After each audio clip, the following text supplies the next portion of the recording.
back so he could shoot major portions of the film in candlelight.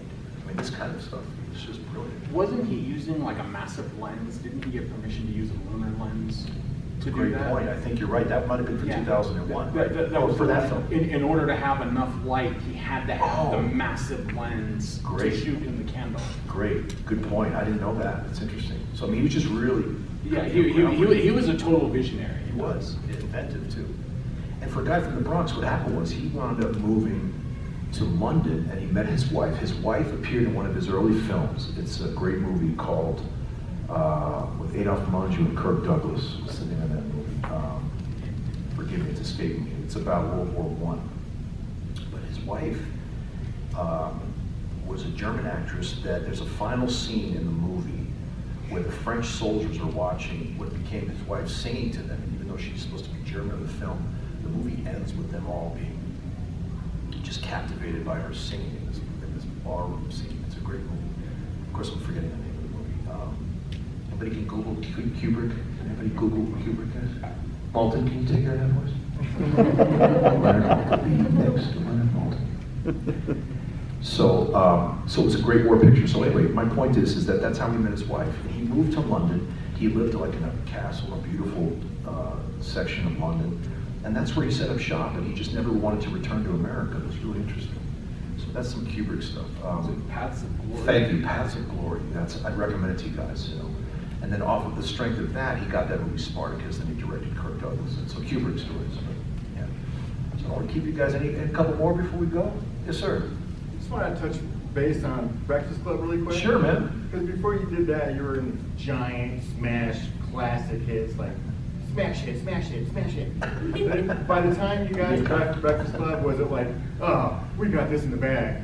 Oh, no, nothing like that, actually. No? I appreciate your take on it, but truthfully, those films were, I think, relatively low budget by today's standards. Like, I don't know what 16 Candles was made for, but when we did The Breakfast Club, that was the second film he directed, because we did 16 Candles first. I think the budget was like $8 million. And it went on to make about 50, maybe 60 million, which in that day, by today's standards, would have been 200 million probably, but 16 Candles actually made a lot of money. So it was because of the great Ted Turner, TNT and TBS and all those networks that really found a life on cable, So no, we didn't have, just, we were all excited to do that film. And we shot, I remember, 35 days. It was a high school that had been abandoned in Chicago called Glenbrook North. This is in the era of the USFL for sports fans. This was like the alternate football league. So we shared that school with the Chicago Blitz. So it was so funny, we'd see like football players like going to practice, they'd be using the field. And we were shooting in the high school gymnasium, which is where they built the library set. So it was like filming a play. We shot 10 pages a day. Everybody had to have a close-up. And my memories of that, back to John Hughes, never like hanging out at Video Village. He would literally sit next to the camera guys. Okay, so you're any of us in the movie, the operator's here, and John was like right here. And he would laugh through takes with you, he'd cry through takes with you. I mean, this is how, invested he was as an artist. So yeah, I mean, they really weren't big hits, so I appreciate the kindness, but yeah, it was really because of cable television, I think, that they found audiences and DVDs and all that. And now the age of streamers, nobody remembers that shit. Remember a payphone? Remember payphones? You don't remember payphones, you guys are too young. I'm sure the VHS sales helped some. Do you know what I'm saying? And then the Betamax before that, right? Okay. Remember that? The 8-track cassette. I'm old. Look at this. Anybody else? I have a question for you. Yes, sir. You mentioned Full Metal Jacket. Yeah. When I was in the Army, every drill sergeant in the world wanted to be Gunnery Sergeant Hartman. Don't you feel that the Army's part in that is like one of the most criminally underrated roles ever? Oh, totally. You talking about Lee Ermery? Yes. Well, first of all, thank you for your service, sir. Thank you, sir. Yes. Okay, so Full Metal Jacket, here's how it was written. It was, he created a hybrid. It was a book called Dispatches. And it was also, what was the other book? It was two books that Kubrick kind of fused together. And Sergeant Ermery was a Marine, Semper Fi, and he hired that actor. He was not an actor, he was a real Marine. And it led to him having an acting career after that because he was so awesome in that, right? Private Pile! Legend. Oh, he was so good. I love that guy. And thanks to Kubrick, he had a career after that. He went on to do many other films. Yeah, Sergeant Lee Ermery. You got a question? Yeah, anybody else? I was just wondering Yes, about ma'am. what it's like being a part of the Halloween franchise. Oh, the best. Oh my God. So truthfully, guys, I don't think I've ever, all due respect to everybody else that I've mentioned, I've never been more pumped to be in a movie than this one. And what was really funny, my wife will attest to this because I drive her crazy. Like, we're on YouTube, everybody's on YouTube every day. I like replaced the library card and everything else.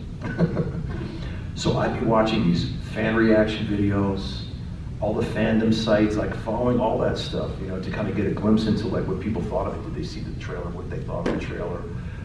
You know, early test screening reactions. So truthfully, I don't think I've ever been more pumped because that franchise is 43 years old, right? The first film was in 1978. You know, to be very honest, I wasn't always a huge horror fan, but that one I remember because in 1979, when I first saw it on cable, and I'll never forget, my mom and my dad went out for the night, and I grew up in New York City. And you remember that's a big moment, guys. Like when you're a preteen or a teenager, your parents go out of the house. Shit could go down. You know what I mean? Liquor cabinet could get paid. You know, a lot of shit's gonna happen. So I think that's when I snuck in the liquor cabinet and then I watched Halloween. No, that's what I remember. Yeah, I didn't get drunk that night, but I watched Halloween. I remember being a kid. I was 12 probably at the time, and I remember watching it. And there was those iconic images of her walking through the neighborhood, the kids, you know, crossing the street. And you're not realizing it because you're getting lured into the story that you're kind of watching it through Myers' eyes, you know. And then that Carpenter soundtrack. So yeah, that really had an impact on me. And also, to be very fair, I always had a crush on Jamie Lee Curtis. I loved her when I was a kid. And Trading Places, that was a great one too. She's a cool lady. She really is. I had a great, you know, we didn't get to spend too much time working together. And a quick story about Jamie Lee. When I was in Wilmington shooting Halloween Kills, her schedule, the way it worked out, because she's the boss and the leading lady, she was brought in about 10 days into the shoot. And for those of you that have seen it, spoiler alert, she's in the hospital for most of the film, you know? So the first exchange I had with her, all of a sudden, we were shooting at the Haddonfield Hospital, or the hospital that we doubled as that, Wilmington. And I'm between takes, and I was doing the scene with Judy after the guy gets, anyway, I don't want to spoil this. You YouTubers, I know you get So we were shooting the scene where the gentleman jumps out the window, right? And all of a sudden, I turn around and I'm like on a break. My wife is sitting there waiting, and I just introduced her to Judy, and we're about to do that scene again. And all of a sudden, I see these two bloody hands in my face, like in the movie, right? And through her fingers, I see it's Jamie Lee, and she was like, does one of these and gives me a big hug, and she was really cool. So that's how I kind of met her for the second time. I met her when I was a kid. I went to the premiere. Okay, this is a funny movie from the 80s. Remember that movie Perfect? Some of you guys do not remember that. Jamie Lee Curtis, John Travolta. And this is in the days of like Jazzercise, like the Jane Fonda tapes and all that. So they were like working at a health club together. It was some kind of funny movie. So I met Jamie Lee Curtis when I was a kid. And the funniest part is I showed her the picture. It happened to be in the New York Post. And it's so funny because I literally got some of the clothes from Weird Science they let me keep, and I'm wearing the jacket that had Weird Science. I'm like bug-eyed, and you could see I'm like leaning into the shot, and you see Jamie Lee Curtis, John Travolta, and Christopher Guest.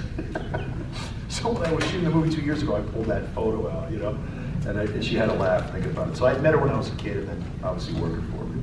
She's super cool, down to earth, and really cares about people. She's really a nice person. Yeah.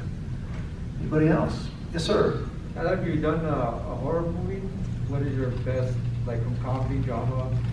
Like a favorite? Yeah. Yeah. Well, you know what I did, sir? I did this movie about a little less than 10 years ago, and I did it for one reason. It was a zombie movie with Daryl Hannah. Okay, so as a kid, back to Kid Crushes, I love Splash. I love Daryl Hannah. Beautiful woman, really nice person. So I did this movie, like I said yes right away. Like, oh yeah, let's do it. One of the worst movies I've ever made. The director, nice guy, did not know what he was doing. We had a fun time, but it was one of these we shot in 2 weeks. And it was the company my wife's also worked for called The Asylum. They do the Sharknado movies. Enough said? Enough said? Sorry, honey. This one was like, Sharknado looks like Citizen Kane. My wife was in Sharknado 6, and she worked with some great people, had a great time. This movie, dude, we were in like Alta Vista at 3 a.m. shooting in a morgue. The director had no shot list. I mean, this was funny. Like, this is like, thank you. No, please laugh. One of the worst movies. I didn't know what the hell was going on. Daryl Hannah and I just kept looking at each other. And I kept going like, oh shit, there's Daryl Hannah in my head. She was super cool. We had a good time. It was fun. Still one of the worst movies I made. So Zombie Night was my first. I still don't know what happened or what it was about. I don't remember anything.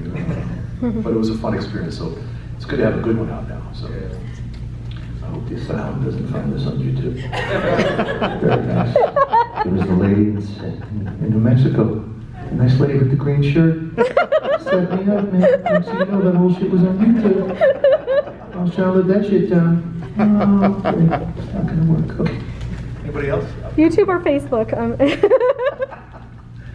Yes, sir, Mr. Malton. I'm just calling you Malton from now on, sorry. Last one, I'm very sorry. No, please, you're a very smart young man. Go ahead. Just don't stump me, you know what I'm saying? Referring back to SNL. Yeah. The very theatrical experience that it is. Yeah. Like how, although it's very by the book, it feels very much like a stage play. Film, mainly Hollywood, is one of the hardest things to get broken into. What do you think? I'm sorry, this lady reminds me of Ali Sheedy in the Breakfast Club. Remember with the Captain Crunch? She brought her own Dr. Pepper. Honey, how are the chips? We just want to know. We're not going to ask you to pass the Dr. Pepper around. It reminds me of Ali Sheedy in 1983. God love you. I'm interrupt because honestly, like, I'm boring you anyway. Like, I don't care. Okay, we can go on, or we can wait. We can wait. Go on. No, I'm kidding. I love you. I love you. It's awesome. I'm getting hungry too, so is the Shih Tzu. But anyway, back to your question, Malton, please. You should do stand-up. Go ahead, pal. Please rephrase it for the old guy. What do you think this prerequisite image of Hollywood has done to the modern stage theater industry? Dude, this kid is on another level. Can you repeat that shit in English, please? What's the prerequisite to the dip bop and the beep bop bop? You're good. Run that back again for the old guy, because I had a GED in high school. Please, slower. Mr. Hall, please tell us. Go ahead, buddy, please, one more time. That was you're good, dude. I'm very sorry. No, please don't apologize for being too smart. Tell me again, then. What was the... What do you think this modern image of like going to LA, going to Hollywood, doing that kind of stuff, what do you think that has done to the modern stage theater industry? Oh, I see what you're saying. Okay, how would you compare that? Yeah. Well, people ask me a lot. I love theater. I take my wife. We just saw a great musical in New York. I love going to shows. I've only done a couple of things. I think it's a separate industry and people love it. And I think as we've learned, as the world changes the last 2 years, like we all missed it, right? We missed movies, we missed sporting events, going to bars, clubs, whatever. So I think it's great. I'm a huge fan. I love it. You know, I love theater. I think it does pretty well on its own. Like something like Hamilton, I think I read it grossed over $1 billion. So I think it's interesting. I mean, it's definitely a successful industry into its own. Certainly the Broadway world, you know. But I also feel theater is great. Like I love it, and I think it makes people, you know, I think there's that interaction like that comedians feel and musicians. That people who do theater love that and they live for that, and I see that and I respect it, you know. But it's also a challenging life too, because if you want to do that, you're not necessarily going to make a lot of money, so to speak. But if you're doing what you love, right, you're already successful. So that's something I always take away when I take Lucia and we go see a play or a musical. I love seeing the excitement in the performers, right? You see how much they love it. And that's not just only Broadway, so I think it's a great thing. It obviously predates all of it, goes back to ancient Greece and Rome. Not that I was there, but you know what I mean? So I think it's a great thing, and I think it makes actors, you know, it's a different type of acting. You're projecting more. It's a different thing, but definitely great, you know, great thing. Unfortunately, I failed at my task of reining us in. Oh, we we're gotta done. go. Okay, we're wrapped up, guys. Thank you for hanging out. Thank you for